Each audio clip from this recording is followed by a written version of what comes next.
Assalamualaikum warahmatullahi wabarakatuh. Bismillahirrahmanirrahim. Wassalatu wassalamu ala rasulillah wa ala alihi wa sahbihi wa mawalah. La hawla wa la quwata illa billah. Asyhadu an la ilaha illallah wahdahu la syarikalah wa asyhadu anna muhammadan abduhu wa rasuluh la nabiyya ba'dah.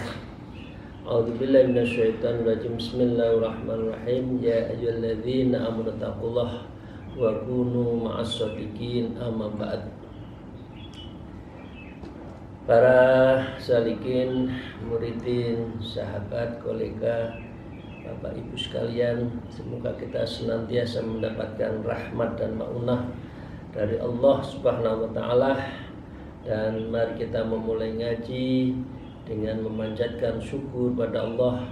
Alhamdulillahirabbil alamin ala kulli halin wa nimatin, dan bersalawat Allahumma sholli ala sayyidina Muhammad wa ala alihi washabihi. Hari ini kita melanjutkan kitab Minnahus Saniyah sebagai syarah kelanjutan dari Wasiatul Mustafa yang intinya dikarang oleh Syekh Al-Maktuli. Mari kita lanjutkan. Wa qala mu'allif hadzal kitab wa nafa'u bima bi ulumiyya fit darain amin ya rabbal alamin. A'udzu billahi minasyaitonir rajim. Bismillahirrahmanirrahim. Fa hiya nadhiru maqamiz zuhdi fid dunya. Maka tingkatan buhaya itu kembalinya, marojiknya kepada masalah taubat, karena kita pertama kali yang harus kita jaga itu harus taubat. Karena taubat inilah yang bisa membersihkan dari dosa dan maksiat kita sehari-hari yang kadangkala kita tidak sadar atau kadangkala sadar juga. Karena itu fahiyah yang disebut dengan taubat, nadhiru maqamiz zuhdi fid dunya. Taubat itu makomnya sama dengan zuhud terhadap dunia. Yahfaduhu sahibu min syairi ma yuhjibu. Maka seorang yang zuhud dan orang yang taubat itu perjalanan hidupnya selalu menjaga hal-hal lainnya yang dapat menghalanginya. Yuhjib, ada satirnya, syairi ma yuhjib. Jadi kalau orang hatinya bersih, kalau orang selalu taubat, itu selalu dijaga. Mana yang menjadi satir kita dengan Allah, maka itu dijaga. Jangan sampai kita ada hijab, ada satir yang sehingga kita jauh dari Allah. Nah, kalau sebaliknya, orang yang dosa-dosa, maksiat-maksiat, maka hatinya menjadi tertutup dan sangat jauh dari Allah. Anil haqqi ta'ala, yaitu dari zat Allah yang maha hak, yaitu Allah Subhanahu wa taala. Wa khassa ala, dan ini semua sebagai Imam Ibrahim Al-Maktuli menuliskan begini: al-istiqomati fit taubah. Maka istiqomati fit taubah, maka kita diminta untuk istiqomah di dalam taubat. Jadi ada dosa, tidak ada dosa, ya taubat. Ada waktu, tidak ada waktu, malam harus sholat taubat. Kira begitu, istiqomati fit taubah. Kita diminta untuk konsisten dalam bertaubat. Li'annahu mata makana fit taubati iwijahun. Jadi karena sungguhnya ketika ada suatu dalam taubat ada labil. Bapak Ibu sekalian kan Qabl itu ada sesuatu dalam hati kita itu labil. Kadang-kala dekat dengan Allah, kadang dekat dengan maksiat karena dikuasai oleh nafsu. Labil, karena labil harus dikonsistenkan, yaitu tobat. Istihaba hukmuhu fi kulli maqamin ba'dahu, maka akan tercabut kekohohnya taubatnya itu di setiap tingkatan setelahnya. Jadi artinya kalau orang tidak istiqomah taubat itu biasanya labil, bisa jadi orang yang sudah baik menjadi turun tidak baik. Karena apa? Karena tidak membiasakan taubat. Fayasiru bina'uhu muhalhila, maka bangunan taubat itu akan menjadi kondisi yang labil kalau tidak dibiasakan. Kamambana khoti'ati minal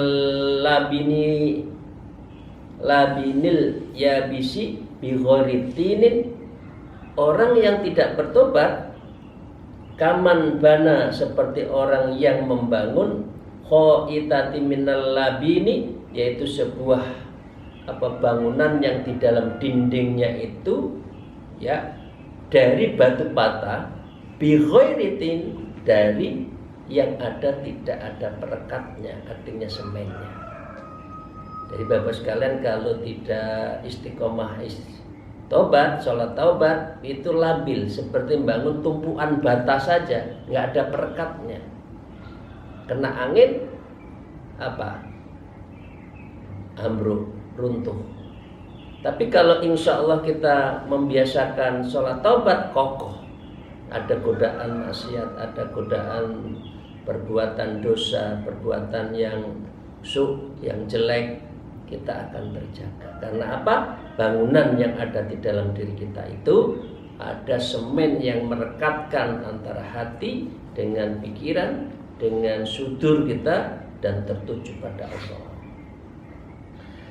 Qala Sayyidi Muhammad ibnu Anan rahimahullah ta'ala, dan berkata Syekh Muhammad bin Anan rahimahullah, beliau mengatakan, man istiqomah fi taubati anil ma'asi irtaqa ila taubati min kulli ma la ya'ni. Barang siapa konsisten dalam tobatnya dari berbagai maksiat, fi taubatin anil ma'asi irtaqa ila taubat min kulli ma la ya'ni, niscaya akan menuju naik taubat, dan setiap hari adalah naik dari apa? Min kulli ma la ya'ni, dari sesuatu yang tidak bermanfaat, yang tidak berarti.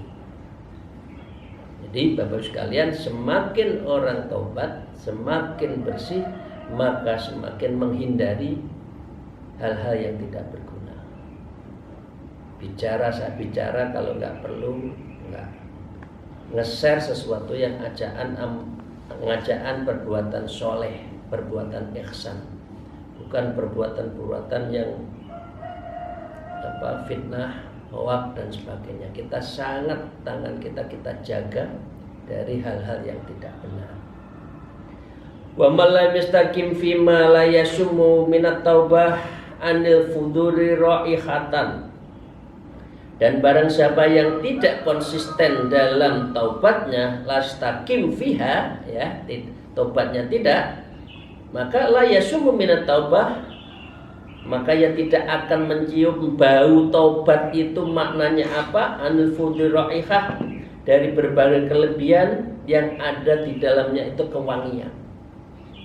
Orang yang tidak membiasakan sholat taubat, sholat malam, maka dia tidak akan pernah mencium baunya, nikmatnya, aromanya sholat malam, aromanya sholat taubat, aromanya sholat tahajud, aromanya sholat liridhoillah, lisyukrillah, lilfadilah, dan sholat-sholat yang lain. Nggak akan ada bau, nggak ada terasa. Tapi kalau orang sudah biasa, enak, tenang, lazzatul ibadah fi kulli lail. Jadi nikmatnya ibadah, lezatnya beribadah di setiap malam itu. Ya, wala yaqduru ala riayati khadiri abadan, dan dia tidak akan mampu untuk menjaga berbagai lintasan dirinya itu selamanya. Lintasan, maksiat ikut, menfitnah, membuli, ghibah ikut. Ya, karena hatinya tidak terjaga oleh kebersihan tadi. Bapak Ibu sekalian, kalau punya kaca yang bersih, ada lalat yang nempel, kira-kira bisa nempel nggak? Nggak bisa. Tapi kalau kaca kita buram, tiap hari ada debu, ya itu tempatnya kotoran dan lalat bisa masuk. Seperti itu juga hati kita. Kalau kita semakin dekat dengan Allah, insya Allah kita akan terhindar dari hal-hal yang kotor. Jadi ada lintasan saja itu kemudian terhindarkan, langsung istighfar.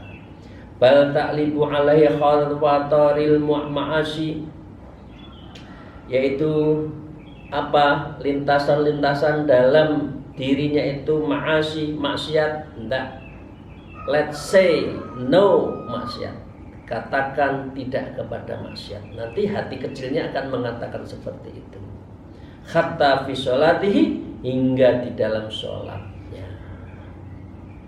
Bapak Ibu sekalian, sholat masih masih geramjang ya, masih kemana-mana ya, karena memang belum bersih hati kita. Tapi insya Allah hati kita bersih, begitu Allahu Akbar langsung tenang, enak. Bapak Ibu sekalian, itu ya kuncinya adalah taubat. Karena itu aqobatul taubah menurut Imam Ghazali adalah dasar seseorang itu untuk masuk ke aqobah dalam tanjakan berikutnya. Wa ta'ammala qaul ta'ala lil maksumil akbar, dan renungkanlah firman Allah Subhanahu wa taala kepada manusia terpelihara, yaitu Rasulullah sallallahu alaihi wasallam, fastaqim kama umirtu wa man taba ma'aka. Di dalam surat Hud 112 disebutkan, fastaqim, maka tetaplah kamu pada jalan kama umirta, yang saya perintahkan. Taubat,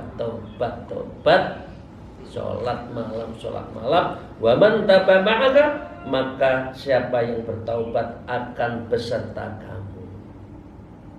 Jadi ini pentingnya aqobatul taubah.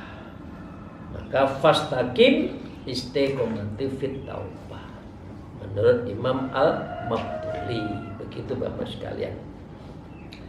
Yang belum biasa sholat taubat, monggo tiap malam sholat taubat. Fa'amahurullahu ta'ala bil istiqomah fit taubah, maka Allah dengan demikian telah mewajibkan, memerintahkan kepada kita istiqomah fil taubah. Diminta kita untuk membiasakan taubat. Surat Al-Hud tadi sudah menggambarkan seperti itu. Wa man taba'u min jam'i atba'ihi wa ummatihi, dan kepada orang yang bertaubat bersamanya dari semua orang yang mengikuti beliau dan umat beliau. Jadi dengan demikian orang yang biasa sholat taubat biasanya mempunyai mencorong dirinya itu bisa didengar orang lain dan diikuti orang lain. Wa qala Sayyidi Ali Al-Khawas rahimahullah ta'ala, dan berkata Syekh Ali Al-Khawas rahimahullah ta'ala, beliau berkata, man istiqomah fi taubati, siapa saja yang mengistiqomahkan taubat, wa zahada fit dunya, dan dia zuhud dengan urusan dunia, faqatin tawafihi sa'irul maqamati wal ahwalus sholihah, maka ia sungguh telah berbuat pada dirinya itu derajat yang lain, maqam, dari derajatnya itu lebih tinggi, wal ahwalu, dari berbagai kondisi, as-sholihah, yang lebih baik. Jadi orang yang akan naik pangkatnya dalam pandangan Allah dilihat sejauh mana konsistennya sholat taubatnya itu. Sholat taubat tidak usah nunggu bersih, sholat taubat tidak usah nunggu ada dosa, pokoknya sholat taubat. Pokoknya sholat tobat, tobatnya sing kenceng, istighfare sing kenceng. Nah, nyebut bujeng, nyebutnya sing kenceng. Nah, jadi kalau selamatan, berokohan, kalau tidak ada bujengnya nggak pas. Karena itu orang Jawa selalu ada bujeng, nyebutnya sing kenceng. Artinya zikir kepada Allah itu sekuat-kuatnya.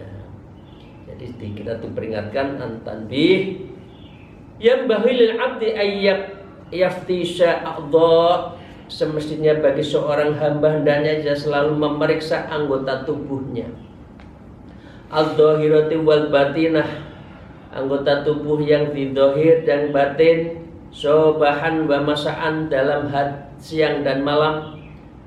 Apa yang perlu kita renungkan? Hal hafidha hududallah ta'ala allati haddaha laha, apakah anggota tubuh kita telah terjaga dan terkhususkan untuk mengikuti perintah Allah yang telah ditentukan untuk kita semua? Al-Quran, hadis, ijma, qiyas, para kiai kita, para ulama kita, para syekh-syekh kita, para mursyid-mursyid kita. Itu kita perhatikan. Au ta'adat, ataukah telah melanggarnya? Sama gurunya bertentangan, nah nggak boleh. Sama Rasulullah mengabaikan, artinya amalan-amalan Rasulullah diabaikan. Apalagi dengan Allah juga mengabaikan, tidak boleh. Kita harus, untuk mengikuti taubat kita itu harus dilihat apakah kita itu mengikuti apa diperintahkan Allah atau tidak, atau kita langgar. Itu Bapak. Yang kedua, ukurannya. Wahal qomat bima umirat bihi, apakah anggota tubuhnya itu melaksanakan terhadap apa yang telah diperintahkan kepadanya? Sholat, baca Quran, dan berbuat baik, berbuat yang lain, berbuat baik yang lainnya. Min ghaddil basyari wa hifdzil lisan wal udhuni wal qalbi wa ghairi dzalik. Coba kita lihat apakah yang kita perintahkan yaitu untuk ghaddil basyar, penglihatan kita itu jelalatan, ndelok wong ayu, ndelok wong ganteng jelalatan ndak? Nah, kalau kita bisa menjaga berarti kita sudah menjaga ma'asi wa dzunub. Jangan guyon ya. Pertama alhamdulillah.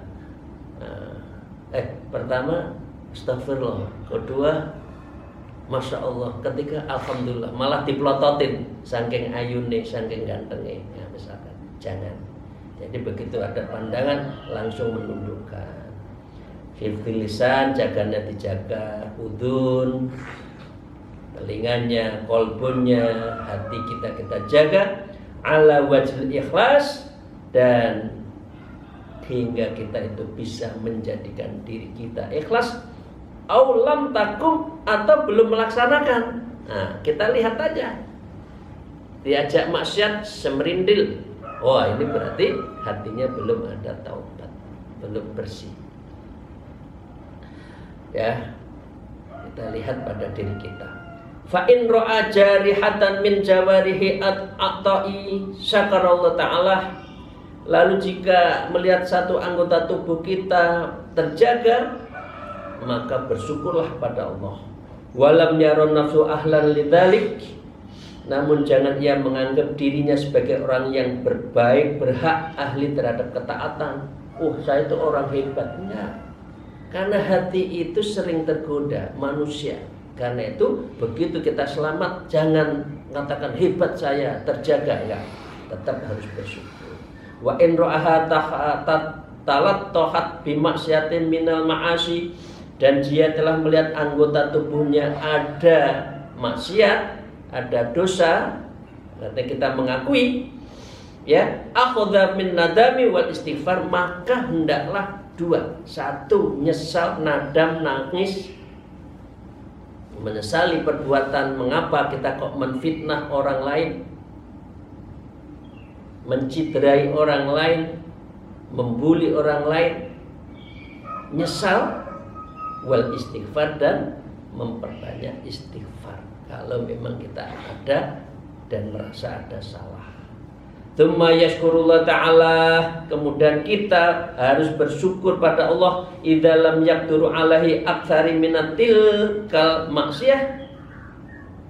Alhamdulillah kita tidak ditakdirkan berbuat maksiat, karena itu kita bersyukur sesuatu yang lebih banyak dari suatu kemaksiatan itu. Amin ya rabbal alamin. Kita terjaga untuk tidak bermaksiat. Ya, ini apa? Hati kita harus seperti kaca. Caranya apa? Ala bidzikrillah tatma'innul qulub. Hatinya dibersihkan dengan zikir.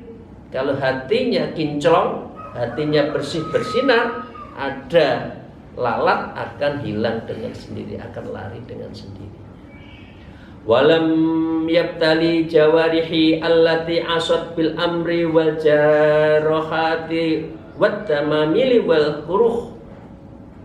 Dan Allah tidak menguji berbagai anggota tubuhnya yang telah bermaksiat itu dengan berbagai macam penyakit, luka-luka, bisul-bisul, dan berbagai yang lainnya, ya. Itu tidak kelihatan. Orang dosa kan tidak kelihatan. Oh, kalau dosa katakan nanahnya tambah 1, maksiat lagi nanahnya 2, enggak. Tidak diuji dengan itu. Itu urusan hati. Jadi membersihkannya harus dengan hati. Fa in kulli udwin istihaqun nuzulal bala. Ya, karena sesungguhnya setiap anggota tubuh berhak diturunkan ujian pada dirinya bila bermaksiat. Tapi Allah tidak. Bapak Ibu sekalian, misalkan ya, Bapak Ibu sekalian, kita semualah hibah 1, sini ada kukul 1 misalkan. Hibah kedua, kukul kedua. Kukul itu apa ya? Jerawat. Nah, hibah ketiga. Terus tiap hari hibah, lama-lama apa? Lama-lama kan banyak jerawat. Orang akan mengatakan, wah ini ahli hibah. Nah, dalam hal ini tidak. Allah tidak menurunkan itu. Karena kalau itu diberikan, ketika diketahui, disingkapkan dari manusia, orang akan melecehkan. Nah, itulah rahimnya Allah itu, rahmannya Allah itu situ, dijaga orang-orang yang berbuat salah. Nah, karena itu cara membersihkannya bukan di depannya tapi di hatinya. Ya, Bapak Ibu sekalian paham ya, ini rahman rahimnya. Soalnya kalau panjenengan tahu saya salah, saya mungkin malu, Pak Ali, atau sebaliknya. Ya, karena itu Allah menjaga. Itulah rahman rahimnya. Fa'lam dalika ya akhi, maka dari itu ketahuilah wahai sahabat saya, fa'alzam taubata wabghud dunya, diwajibkan bertaubat kamu dan menjaga dari kadonyan. Dunia perlu, tapi jangan kedonyan. Kita hidup di dunia perlu kita memiliki rezeki, ikhtiar mohon Allah. Tapi jangan hidup kita semuanya urusan dunia. Ya, kira-kira itu. Taba'an lillahi ta'ala fa innallaha ta'ala lam yangdur ilaiha. Karena sesungguhnya kalau kita mengikuti pada Allah, maka sesungguhnya Allah tidak melihat berapa sih kayamu, berapa sih jabatanmu setingginya, berapa sih hartamu. Enggak, bukan itu. Mundu khalaqali siddati bu'di ilaha, dia menciptakan karena itu sangat benci kepada dunia. Lewat Allah itu yang menciptakan dunia itu Allah loh. Masa manusia dilihat akan keduniaannya? Kan enggak. Luang itu Allah yang ciptakan. Enggak perlu. Inna akramakum indallahi atqakum. Sejauh mana, setinggi mana ketakwaan seseorang, bukan hartanya. Wa fil hadis, dan di dalam hadis Rasulullah disebutkan hubbul mal wasyarafi yan butanun nifaqo fil qalbi. Cinta harta dan kehormatan itu dapat menumbuhkan kemunafikan di dalam hati. Kama yambutul ma al baqal, seperti air dapat menumbuhkan sayur mayur. Bapak sekalian, kalau kita cinta dunia dan kehormatan, maka kita akan munafik, ketemu orang memuji, ketemu orang menyanjung. Untuk apa? Agar dia dapat jabatan dari orang itu. Begitu orangnya nggak ada, dibully. Masih banyak nggak kira-kira seperti itu Bapak sekalian? Di depan orang nyanjung-nyanjung, itu pimpinannya biar tidak digeser. Tapi begitu tidak di depan orangnya, dibully, diolok-olok. Nah, jangan. Nah, ini berarti munafik. Karena apa? Kuncinya karena sehari-hari adalah urusan dunia. Orang seperti itu seperti air yang bisa menyinari sayur mayur. Menyirami, bukan menyinari. Menyirami sayur mayur. Langsung tumbuh dengan baik, tumbuh dengan subur. Karena apa? Karena keduniaan itu. Waqad kana Abu Abdillah Sufyan Sauri, Imam Sauri mengatakan rahimahullah taala yaqulu la anna abdan abadallah taala bijamil ma'murat. Jika seorang hamba beribadah pada Allah dengan sesuatu yang diperintahkan, illa annahu yuhibbud dunya, melainkan pasti dikumandangkan atas dirinya itu hamba di hari kiamat di hadapannya itu. Ya, dikumpulkan semuanya. Siapa di antara mereka jatuh cintanya pada dunia seperti berapa? Ala ru'usil jami'i, ketika dikumpulkan. Apa ketika akan dikumpulkan? Ala inna hadza fulanun ibnu fulan qad ahabba ma abghadul haqq ta'ala. Ketahuilah sesungguhnya fulan dan fulan sungguh telah mencintai sesuatu yang telah dibenci Allah. Abghadul haqq ta'ala, artinya dunia itu. Ketahuan nanti dikumpulkan di yaumil akhir itu. Oh, ini kami donannya ini sedikit-dikit dunia, sedikit-dikit jabatan, sedikit-dikit apa, itu ketahuan. Ya, siapa yang munafik karena urusan dunia itu ketahuan. Fakadul lahmun wajhi yawaskutu, lalu daging dari wajah hamba itu nyaris berguguran. Ketahuan karena sudah ketahuan. Wal muradu bidunya maza alal hajati syar'iyati, yang disebut dengan keduniaan itu, mencintai dunia itu adalah melebihi atas kebutuhannya. Jangan berlebih-lebihan dari apa yang dibutuhkan oleh manusia. Manusia itu hidup untuk ibadah, makan untuk kuat untuk pindah, bukan hidup untuk makan. Bukan kita hidup untuk dunia, tetapi dunia untuk akhirat. Ad-dunya lil akhirah. Begitu Tajul Arus di dalam kitabnya itu, Syekh Ibnu Athaillah As-Sakandari mengatakan ad-dunya lil akhirah. Dunia itu untuk akhirat. Jangan dunia hanya untuk dunia. Demikian, terima kasih. Semoga Allah membuka hati kita, membuka pikiran kita agar betul dua. Satu adalah ahlut taubat, membiasakan taubat. Yang kedua adalah zuhud, dan kita menjalani hidup itu di dunia ini, urusan dunia, kepentingan dunia, angka di dunia itu orang Jawa menyebutkan sakbaene wae. Sakbaene itu sak dermone, sepantasnya. Begitu Bapak sekalian, mohon maaf atas kekurangan saya. Akhirul kalam, wallahul muwaffiq ila aqwamit thariq. Wassalamualaikum warahmatullahi wabarakatuh.